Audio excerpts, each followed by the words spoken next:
എല്ലാ പ്രിയ വിദ്യാർത്ഥികൾക്കും പുതിയൊരുടിലേക്ക് സ്വാഗതം.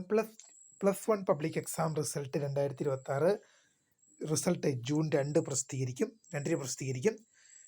റിസൾട്ട് എങ്ങനെ ചെക്ക് ചെയ്യാം? വിശദമായ വാർത്തയിലേക്ക് തന്നെ പോകാം. ആദ്യമായിട്ട് ഈശ്വർ കാണുന്ന വിദ്യാർത്ഥികളുണ്ടെങ്കിൽ തീർച്ചയായും അടിക്കണ്ട മറക്കണ്ട.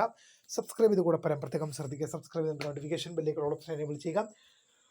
ചാനൽ വീഡിയോസ് നിങ്ങൾക്ക് ഉപകാരപ്രദമാകുന്നതിന് തീർച്ചയായും ലൈക്കും കൂടി ചെയ്താൽ നിങ്ങളുടെ സുഹൃത്തുക്കളിലേക്ക് ഷെയർ കൊടുക്കാനും കൂടി പ്രത്യേകം ശ്രദ്ധിക്കുക. അതുപോലെ നമ്മുടെ ചാനൽ വാട്സപ്പ് ചാനൽ ജോയിൻ ചെയ്യാൻ ആഗ്രഹിക്കുന്നവർ വാട്സപ്പ് ചാനലോട് ജോയിൻ ചെയ്യുക. അപ്പോൾ നമുക്ക് നേരെ വളരെ പ്രധാനം അറിയുന്ന വാർത്ത എടുക്കാം.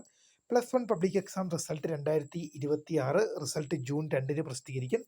കഴിഞ്ഞ ദിവസം നമ്മൾ പ്ലസ് വൺ റിസൾട്ട് മെയ് 7 എന്ന് പറഞ്ഞ് വീഡിയോ ഇട്ടിട്ടുണ്ട്. അപ്പോൾ തീർച്ചയായും പ്രിയ വിദ്യാർത്ഥികൾ മനസ്സിലാക്കേണ്ടത് രണ്ടും രണ്ട് എക്സാമാണ്.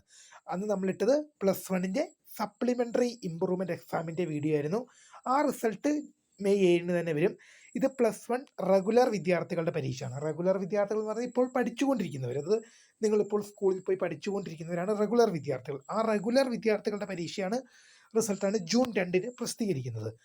അപ്പോൾ സപ്ലിമെൻ്ററി ഇമ്പ്രൂവ്മെൻറ്റ് എഴുതിയ വിദ്യാർത്ഥികളുടെയാണ് നമ്മൾ കഴിഞ്ഞ ദിവസം പ്ലസ് വണ്ണിൻ്റെ ഒരു വീഡിയോ ഇട്ടത് മെയ് 7 വരുന്നുള്ളത്. അത് സ്കൂളിൽ പോയി പഠിക്കുന്ന വിദ്യാർത്ഥികളുടെ അല്ല. സ്കൂളിൽ പോയി നിങ്ങളെ ഡെയിലി പോയി വന്ന് പഠിക്കുന്നവർ നിങ്ങളുടെ റിസൾട്ട് വരുന്നത് ജൂൺ 2 റിസൾട്ട് ചെക്ക് ചെയ്യാനുള്ള വെബ്സൈറ്റും കാര്യങ്ങളെല്ലാം തീർച്ചയായും നമ്മൾ എന്ത് ചെയ്യും, അത് വരും ദിവസങ്ങളിലൊക്കെ അറിയിക്കും. റിസൾട്ട് വരുന്നതിപ്പോൾ നമ്മൾ അറിയിക്കും.